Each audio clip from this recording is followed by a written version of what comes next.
Señorías, como todos ustedes saben, el 70% del territorio de Cantabria está considerado como monte, al que tenemos que añadir además un 20% que tiene un uso claramente ganadero. Y como todos ustedes saben, Cantabria es enormemente rica desde el punto de vista biológico debido a la riqueza de sus terrenos y a la abundancia de agua y de sol que tenemos en comparación al resto de Europa. Y se trata de una riqueza que tenemos que saber gestionar y aprovechar. Por otro lado, el impulso a las energías renovables y especialmente a la fotovoltaica está generando ya en España el mismo problema que generaba en California hace unos años, y es lo que se denomina la curva de Pato fotovoltaica, que consiste en que cuando funcionan las plantas solares, que es en el centro del día, el precio de la energía baja enormemente porque tenemos mucha oferta fotovoltaica, pero sin embargo al principio y al final del día, que es cuando más consumo eléctrico se produce por ponerse en marcha los hogares y los centrales fabriles, y a la última hora de la tarde por el consumo residencial, el precio intradía de la electricidad aumenta enormemente. Combinando ambos factores, tenemos que plantearnos el uso de la biomasa. Entendemos por uso de biomasa el uso de todos los elementos orgánicos a partir de los cuales se puede generar energía. Hay dos usos fundamentales. Por un lado, que no es el objeto de la explicación de hoy, el uso derivado de los tratamientos de los purines. Uno de los problemas que Cantabria tiene en su ganadería, especialmente en la ganadería de aprovechamiento lácteo, es el tratamiento de los purines generados en las granjas. Si la dificultad que tenemos y la necesidad que tenemos de reutilizar y gestionar esos purines somos capaces de trasladarlo a la generación de productos del estilo de gas y con además los productos secundarios de abonos para el campo, estaremos convirtiendo un problema en una gran ventaja.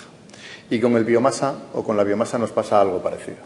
La biomasa lo que plantea es el uso como generador de energía eléctrica a través de la temperatura, es decir, como industria térmica de los residuos forestales. ¿Tenemos residuos forestales en Cantabria? Se utilizan ya parcialmente, pero tenemos muchísimos más. Antes les decía que el 70% del territorio es monte.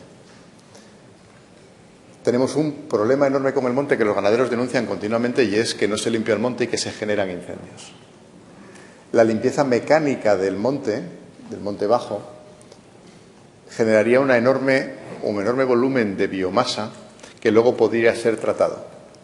No solo las argumas, los montes o los bosques que tenemos en Cantabria y que precisan gestión no están siendo sujetos a labores de limpieza. Entendemos por labores de limpieza la eliminación de los elementos secos de esos bosques, la eliminación de los elementos enfermos y la poda del arbolado. Este tratamiento generaría una enorme riqueza de biomasa.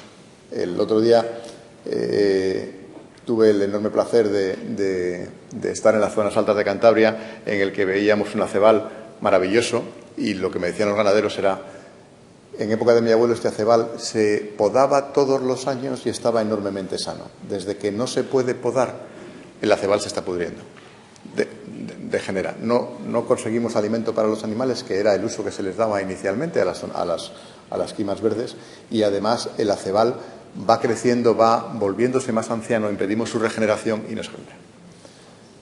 Si conseguimos mantener regenerados nuestros bosques, tendremos bosques con muchísima más calidad y además tendremos biomasa.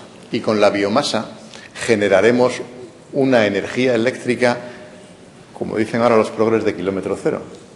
Seremos capaces de generar la misma energía eléctrica en el mismo punto en el que se produce. Luego, todos son ventajas. Y además seremos capaces de aportar energía eléctrica de origen renovable en los momentos en los que el mercado lo demanda, en aquellos momentos en los que les decía al principio que sube el precio intradía de la energía eléctrica. Así contado parece muy fácil, pero no debe ser tan sencillo cuando Cantabria todavía no ha sido capaz de ponerlo en marcha. Ya hay iniciativas en este sentido. Por ejemplo, hace poco se ha hecho en Cabuérniga una iniciativa para el uso de animales de arrastre para la limpieza de los bosques. Y efectivamente esa es parte de la ventaja. Una de las partes que generaría empleo sería la obtención de esa materia seca a la que me refería al principio a través de medios animales que sí son compatibles con ese bosque y no lo es la industria mecanizada.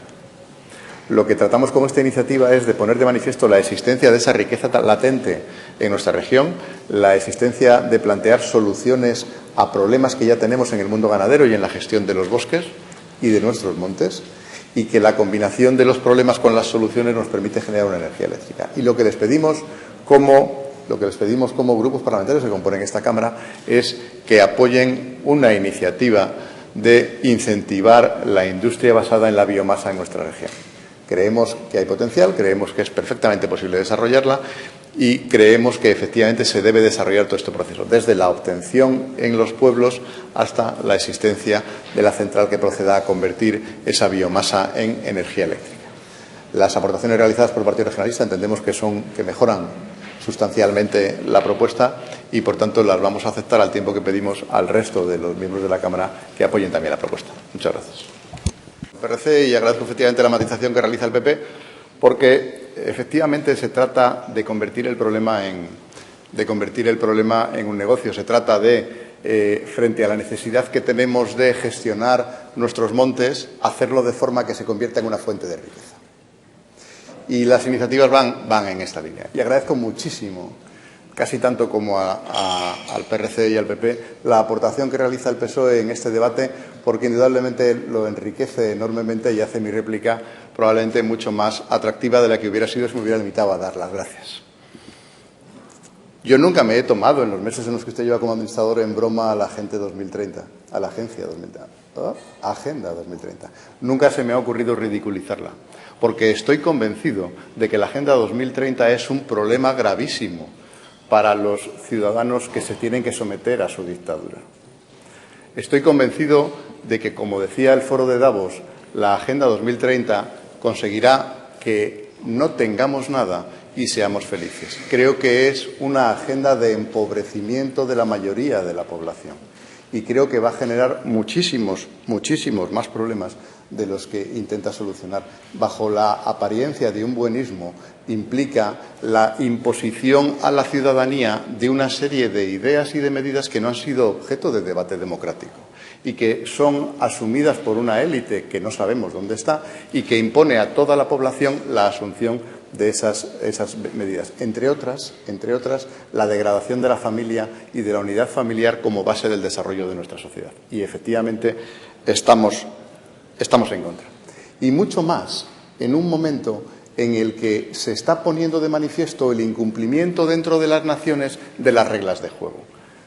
Lo más relevante de los últimos 2 meses que se ha producido en Europa son los discursos de Macron, de Draghi y de Letta, que nos advierten de que Europa está en una encrucijada terrible, en una encrucijada en la que lo más relevante es que el resto de los bloques o de los países que son capaces de condicionar nuestra economía y nuestro desarrollo social y político están incumpliendo las reglas. Europa había pensado que nos íbamos a comportar correctamente con todo el mundo y la realidad es que el resto de los bloques no lo están haciendo. Y lo está diciendo Macron, que no es sospechoso de ser de Vox, lo está diciendo Draghi o lo está diciendo Letta. Respecto del cambio climático, yo lo que no soy es un creyente en el cambio climático. Yo creo que el clima es una ciencia y como tal ciencia debemos asumirla. No soy un fanático de esos que habían pronosticado para este año que los polos desaparecían, se descongelaban y parece que el hielo va creciendo. Y luego una última precisión. La emisión de CO2, a pesar de lo que crean los fanáticos, es un proceso físico. Quemas materia orgánica y se genera CO2.